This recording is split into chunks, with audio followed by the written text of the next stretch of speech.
this whole thing of Anglo Futurism. For the majority of us guys in the Anglosphere, just white English speaking boys, our concerns are threefold. Number one is just on a personal level, personal sovereignty, personal respect, personal, we want to crush in our own domain. We want to be, out of poverty, out of violence, and we want respect. We want the masculine hierarchy. We want the masculine achievement, all of the things that go on in your personal life. And then beyond that is your family, right? You want family sovereignty. You want family safety. You want an enclave. You want to go live next to other people who are like you, who understand you, who live by your customs, by your values, by your faith. And you want your children to grow up with their children. You want your children to marry their children. You want to try and form these communities. Like that's a huge question, or a huge longing on our hearts as Anglosphere white English speaking boys. We have no belonging. We have no communities that we have inherited. We don't inherit, I've got 8 siblings. I've got 40 cousins. I've got neighbors and local economy and institutions, tribal institutions that advocate for our interests. And, my children have, because when we talk about cultural sovereignty, what you're saying is that my people run the institutions that are for my good. That my children are going to have a more culturally sovereign life growing up than I did. And that's not the case for us. We've just had this absolute slippery slope. We grew up in the 90s. Divorce was unheard of. My friend, one of my friends, his mom divorced him when he was his mom divorced his dad in high school. And we were shocked. This was the first in-person divorce case that we had ever heard of. And we were shocked. Now, what, 15 years later, now it's like every second person. The culture has so deteriorated that the next generation is just going even faster in decline. And so it's kind of this Dave Ramsey thing where we don't want to be victims. We're not victims of the financiers. We're not victims of the corporations. We're not victims of the communists. We're not victims of other tribal groups. Chaps, we're not victims. No victimhood. We have a positive vision, right? We have a positive vision for our people's future. We don't have to kill and attack other groups. We just want our own sovereignty. We've got a vision for our people living together and doing life how we want to do life. That's our positive vision. And like Dave Ramsey, his whole thing is a positive vision to get you out of debt. So you don't identify as a poor person. You don't identify as a victim of the credit card, a victim of the university, a victim of the Fed, a victim of, it's like, no. I've got a positive vision. I'm going to get out of debt. I'm going to get out of debt. And then there's a practical game plan. There's practical steps out. There's 7 baby steps. And so on a cultural level, we are culturally indebted. Chaps, we are so culturally in the hole. We are so culturally indebted because our metaphorically, our parents went to the cultural casino and absolutely they got drunk and blasted the fortunes away. And now the bank owns everything culturally. We're starting in the hole, We're not victims, chaps. We have a vision. We will be debt-free. We will be culturally free. What are the baby steps? What are the practical steps out, right? No despair. When does despair come in? Despair comes in when you're like, I'm $100,000 in credit card debt and I only make $30,000. Despair, right? There's no hope. There's no point. So you can have a positive vision, right? You can be, I'm not a victim.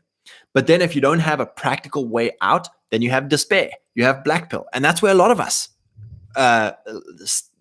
find ourselves regularly, right? We have a vision. We know where we want to be. We know where we want our family to be. We know where we want our nation to be. We know where we want our group to be, our people to be. We have a positive vision. At least we have I don't want clown world. At least we have I don't want to be in clown world anymore. And then someone gives a positive vision. And you're like, yeah, I would really like that. But then we don't have a practical way out. We can't see the steps. Or if we do see the steps, we can't reach them. It's a step too far. And so for us, it's this thing of like, no, chaps, baby steps. We have the steps out. a practical game plan for cultural sovereignty. And so this is where it comes, and that's why I say for each one of us, we might not be a Donald or a colonel with a great mustache getting ready to, take things over in Canada, God bless him and inshallah. But on our personal level, we've got practical things we can do. We can get married, we can have a family. This whole thing, chaps, have as many kids as God will bless, because it's this thing of like whoever shows up wins. Then you homeschool your kids. You don't give them to the culture. You create a new culture, neo-Amish, right? Neo-Amish is the baby steps to nationhood, right? Neo-Amish, the Amish don't have nationhood, but they have cultural sovereignty. What cultural sovereignty means, their children will be more Amish by the time they become adults than their father was. That's cultural sovereignty. Your children will be more of your culture than you were when he becomes your age. That's cultural sovereignty. And the Amish have that, chaps. They don't let their kids go to school, to public pagan English school. They don't let their daughters go to university and pursue careers and be boss babes. They don't get caught up in frivolous corporate employment.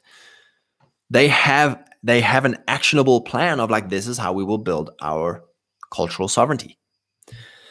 And that's why I say neo-Amish. We don't have to be like, we don't have to be all weird about it. And I don't say weird to disrespect them. I'm saying like we don't have to be peculiar in the way that they are peculiar. It would help, it would be good to be peculiar, that people could notice each other and recognize each other. And we will become separate from the culture. The more you grow a positive vision, the more you get out of debt, the more wealthy you become, the more you look different to the poor, enslaved, indebted people. The next thing is economy, local economy. We have to be running our own products and services. It's okay to work for someone else, but make sure that money is going into your own property, is going into your own tools, your own equipment, your own businesses, your own services and products that you can offer, so that you're not beholden to other people. If you are beholden, try be beholden to people in your group. Try work for people who are your people. The Amish, no one cares that Jacob thinks that people should be thrown off a 10th story building for their sexuality. No one cares, because he's not going to get fired. He's not going to lose any 401k. He's not going to, no one cares. No one cares. And that is true cultural resilience. And so it is for us, chaps. No despair, because we have a practical game plan. It's a thing of building these institutional powers, these institutional sovereignty levers, to where you do get to a place, 20, 30, 40 years from now, all of our children, inshallah, are marrying each other. We have our own tribal institutions. We have our own economies set up. We have our own media. We have our own sovereignty of institutions. And you look back and your children are going to be more based than you. Your children are going to be more absolutely your culture than you. And it's like, man, what a great vision. What a positive vision, Praise God. So I think for all of this, chaps, I've just been super pumped watching all of this victimhood stuff, watching all of this chaos in Canada, watching all of this chaos in Russia, chaos in South Africa. The liberal smoke and mirrors cannot long hold. I think the last vestiges of liberal dystopian hell clown world is losing its grip on white people. The word racist just doesn't mean anything anymore. And praise God for it. Always major on a positive vision. It's important for us to have a positive vision for our domain that we work, our work, have a positive vision for where we want to end up as working as unto the Lord. Have a positive vision for our family, for our marriage. Have a positive vision for where our kids are going to end up. Have a positive vision for our local economy. How my work affects my local economy, what we're doing with our neighbors and the people that we live around, our place. And then have a positive vision for tribal institutions. We need to have a positive vision. It doesn't have to be a huge vision. It doesn't have to be something that's like, it's fine if it is as well. But it's like, no, here's my vision that I'm going towards. Because here's the thing. In our rhetoric-laden zeitgeist media crap, we are taught to be against. We're taught to always be against, or we know people by what they're against. We know people by what makes them angry and what they are fighting against.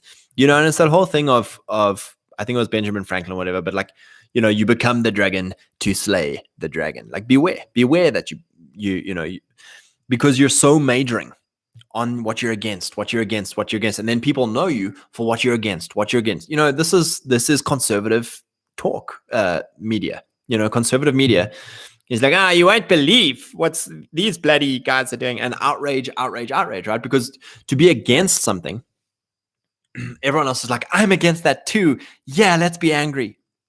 And because you're against, all you're just focusing on is the enemy. You're focusing on the clowns. You're focusing on someone else doing something, and it makes you outrage and then fold, despair, victimhood. I'm a victim of them. Whereas if you have a positive vision, right, to constantly portray a positive vision is hard. It's hard to hold frame. Chaps, holding frame is like showering. Every day you have to hold frame, because holding frame is basically saying this is where we're going and we haven't got there yet. So every day we have to say, yes, we're still going there. And when you haven't got there yet, it's hard to hold hope, to hold faith that this is where we're going. But to have a positive vision means I have to now stop outraging and stop being a victim and stop sitting. And now I have to go and do stuff. I have to go do something. And that's hard. And that's why not many people do it. If you have an organization that has a positive vision, you're not going to have as many people come in and say, yes, I'll sign up to do stuff, as you will if you just say, no, actually, we just hate these bloody buggers. So just if everyone hates them, no, like, and boom, you know, 1 million followers, 1 million members, we all hate these people. And we're victims of them. And therefore, you know, victims don't act out of agency. They wait for a hero to act for them. Whereas a positive vision is like, no, I am the agent. I am the agency. I am the hero of my story. I am the king that Christ is king of in my domain, in my realm, in my institutions. That means it's on me. I have to carry the vision. I have to put a foot after a foot. I have to, faith without works is dead. So I'm not going to fold and not do any works. I'm going to work slowly my one talent as unto the Lord in my domain, as unto the Lord with my little institutions, my little family, my little local economy, my little tribal institutions with a few ride or die guys. Praise God. That's a positive vision, and you're actually doing something. So I just want to encourage you guys, whenever you find yourself slipping into being against stuff, I do this, right? I've been railing against the clowns. I've been railing against libertarians. I've been railing against financiers. I've been railing against liberal crap and blah, blah, blah. And I have to catch myself, because we're focusing so much on what the enemy is doing that we despair, we blackpill. Because what am I doing? You're not focusing on what am I doing. And it's like, okay, wait, what am I doing? Anglo Futurism. The Anglosphere has a future. We have a future for our people. We have peace and prosperity for our children's children as one of our aims, our positive visions. A homeland for our people where we're not beholden to other groups' interests who hate us. That's a positive vision. You know, even on a more personal scale of like, maybe if we never have sovereignty in our lifetime, at least could we build an enclave where other families can all live amongst each other? And even in just this one little place, can we have cultural sovereignty? What a great positive vision. Praise God. And it doesn't mean having to hate and hurt and fight other people. You can probably do it quite peaceably. And that's the purpose of the media. You know, media is entertainment. It fills our life. It gives us direction. And so often it's Nehemiah, right? Nehemiah has a vision to build the wall, to occupy Jerusalem. And instead the media is like, these guys and these guys and these guys and come to lunch and let's fight and who said and outrage. And he's like, chaps, screw you. Screw you guys. Here's my interests. Screw you guys. I love my people. This is what I'm building. Screw you guys. I cannot come down. I am building a vision. So I really want to encourage you guys, you know, whether that vision is getting married, whether that vision is building a business or crushing in your domain, whatever your domain is, whether that vision is having children or, you know, finding 3 or 4 dudes to do a tribal project with, praise God, that's a positive vision. And it's like, I can move towards it. You know, that, chaps, I'm telling you right now, that is why Dave Ramsey is such a good model. He's such a good picture of, oh crap, I have a problem. What's the problem? Debt. Here's baby steps out, have a positive vision, and you've got to be focused. You've got to go hard at this vision and stop looking around at other things. Stop wasting your time with other things. This is our one thing in our life right now, and we're going hard. It's the same way with our cultural debt. You know, we look around. What's our problem? We are culturally indebted to groups that hate us. We are culturally indebted and dependent upon people who hate, exploit, abuse, parasite us. We want to get out of debt. What's the positive vision? What are the baby steps? You know, that is what we've got to focus on.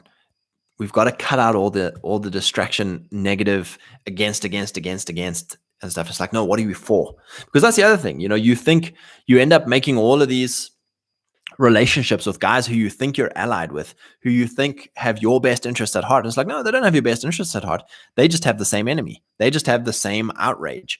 And so you're like, oh, we feel so close when we're both outraging. And it's like, that's fine. It's okay to outrage and stuff. But at the end of the day, where are you building towards? That's the people you want to spend all your time working with. That's the people you want to spend your time making relationships with.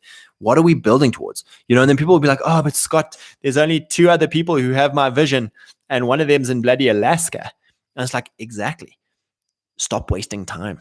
There's 2 guys who have the same vision. You need to figure out how to make it work. You don't have time to go and outrage and birch gold. Jeez. Praise God.